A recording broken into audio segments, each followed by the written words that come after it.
Salam sejahtera di dalam kasih Tuhan. Kita bersyukur kita di minggu sengsara yang pertama ini kita hendak merenungkan MTPJ dari tanggal 18 sampai 24 Februari 2024 yang terambil dari Sakaria pasal 11 ayat 4 sampai 17.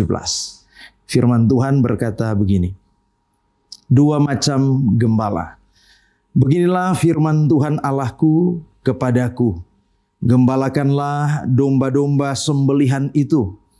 Orang-orang yang membelinya, menyembelinya dengan tidak merasa bersalah.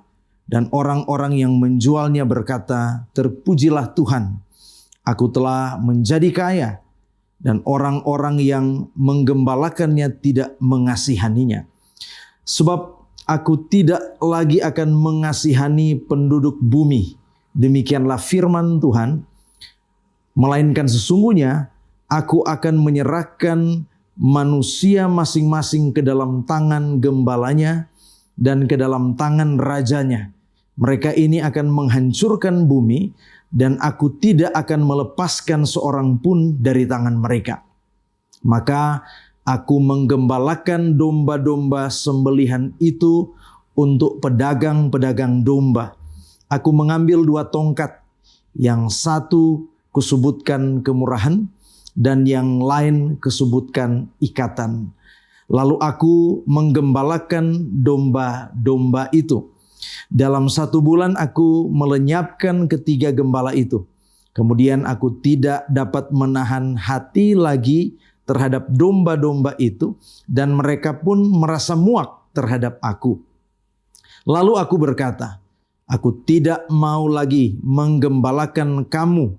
Yang hendak mati biarlah mati, yang hendak lenyap biarlah lenyap, dan yang masih tinggal itu biarlah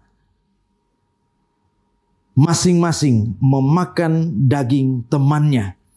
Aku mengambil tongkatku kemurahan, lalu mematahkannya untuk membatalkan perjanjian yang telah kuikat dengan segala bangsa. Jadi dibatalkanlah perjanjian pada hari itu, maka tahulah pedagang-pedagang domba yang sedang mengamat-amati aku, bahwa itu adalah firman Tuhan. Lalu aku berkata kepada mereka, jika itu kamu anggap baik, berikanlah upahku. Dan jika tidak, biarkanlah. Maka mereka membayar upahku dengan menimbang 30 uang perak. Tetapi berfirmanlah Tuhan kepadaku, serahkanlah itu kepada penuang logam, nilai tinggi yang ditaksir mereka bagiku. Lalu aku mengambil ke-30 uang perak itu dan menyerahkannya kepada penuang logam di rumah Tuhan.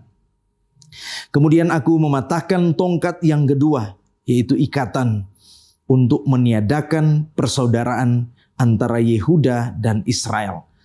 Sesudah itu berfirmanlah Tuhan kepadaku, ambillah sekali lagi perkakas seorang gembala yang pandir, sebab sesungguhnya aku akan membangkitkan di negeri ini seorang gembala yang tidak yang lenyap, yang tidak mencari yang hilang, yang tidak menyembuhkan yang luka, yang tidak memelihara yang sehat, melainkan memakan daging dari yang gemuk dan mencabut kuku mereka.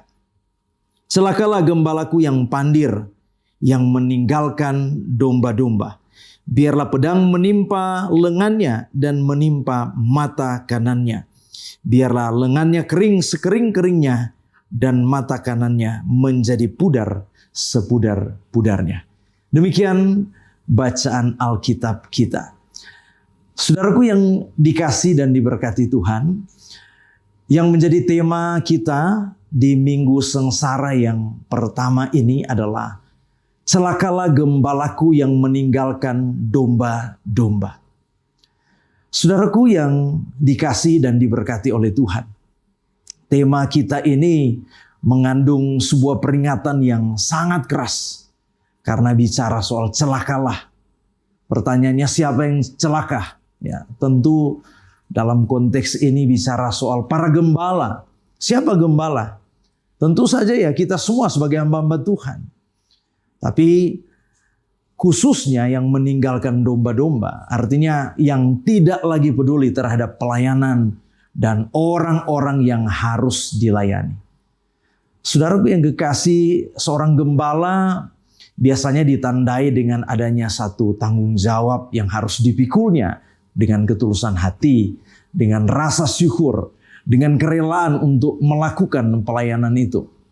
Tapi realita yang ada, realita yang terjadi seiring dengan berjalannya waktu dan perubahan-perubahan yang dialami oleh seseorang, oleh para gembala, maka banyak para gembala yang kemudian melalaikan tugas dan tanggung jawab itu, sehingga muncullah sikap-sikap gembala yang tidak semestinya.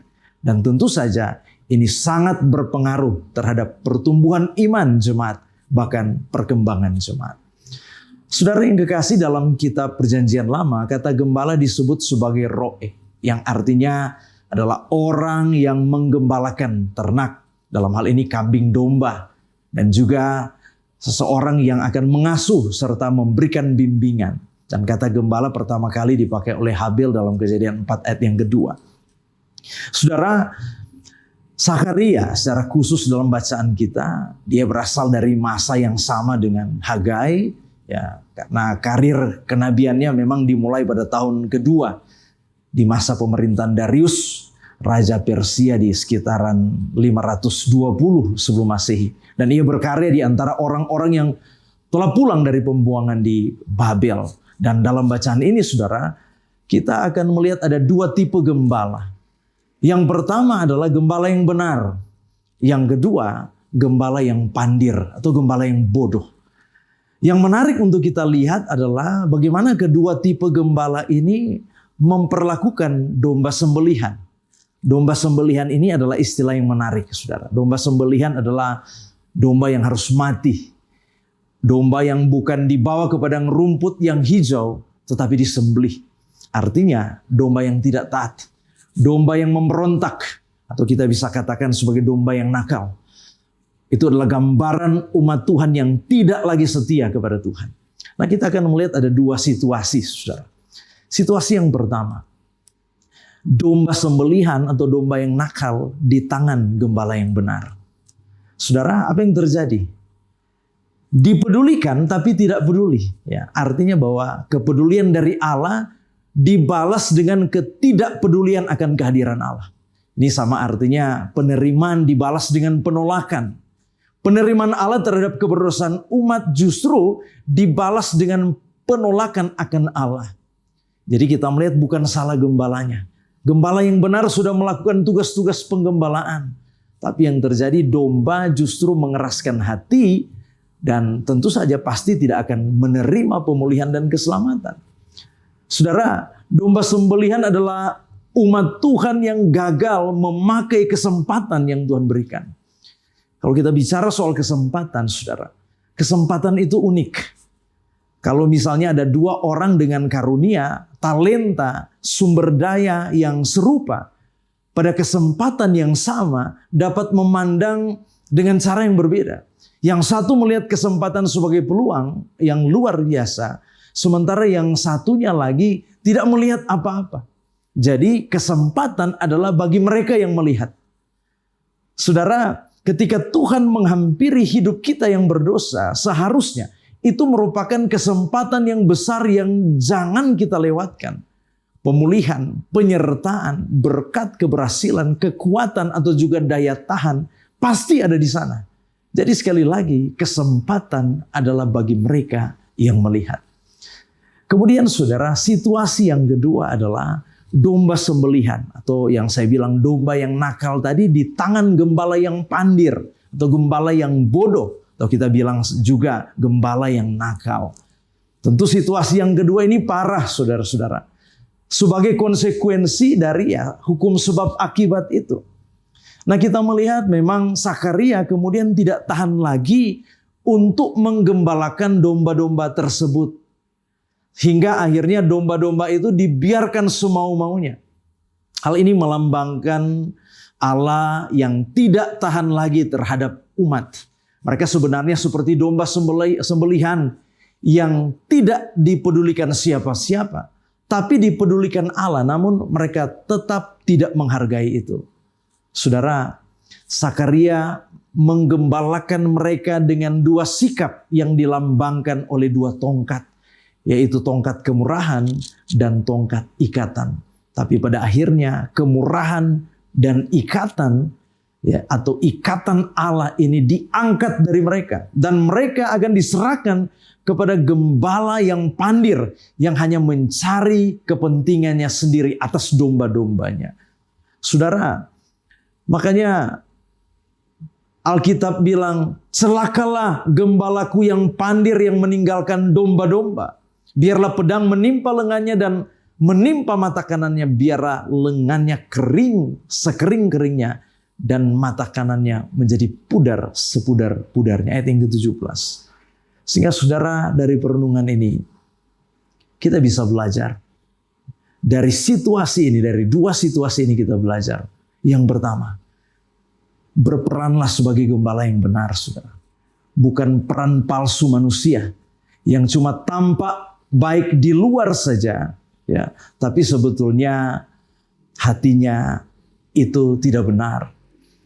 Di masa-masa pilkada, pilpres, ya kan, di masa-masa kontestasi politik, ya, ada banyak orang, ya, tampil dengan penampilan yang luar biasa, performanya luar biasa, meyakinkan sebagai orang-orang yang baik, saudara. Bukan cuma di momen-momen seperti itu, tapi biar kiranya kita sebagai orang percaya, sebagai gembala yang benar, saudara, dimanapun kita berada, ya, kita tampil sebagai orang-orang yang benar, bukan peran palsu manusia yang merupakan sandiwara kehidupan. Kemudian yang kedua, dalam tugas penggembalaan, tentu jangan pilih-pilih kasih. Karena dari bacaan kita ini kita melihat, Allah saja merangkul orang berdosa. Itu berarti kita harus merangkul semua orang dalam pelayanan kita. Dan yang ketiga, yang terakhir, jangan jadi gembala yang pandir, saudara. Gembala yang bodoh, gembala yang nakal, karena suka memanipulasi orang lain. Tukang ambil keuntungan, bahkan suka mengorbankan orang lain demi kepentingannya. Kita percaya bahwa perenungan di Minggu Sengsara yang pertama ini tentu dalam penghayatan akan karya kasih Kristus, pengorbanannya yang luar biasa dalam kehidupan kita. Maka kita dijadikan sebagai orang-orang yang berhati-hati dan boleh menerapkan kebenaran firman Tuhan ini secara nyata dalam panggilan iman kita. Tuhan Yesus memberkati kita sekalian. Amin.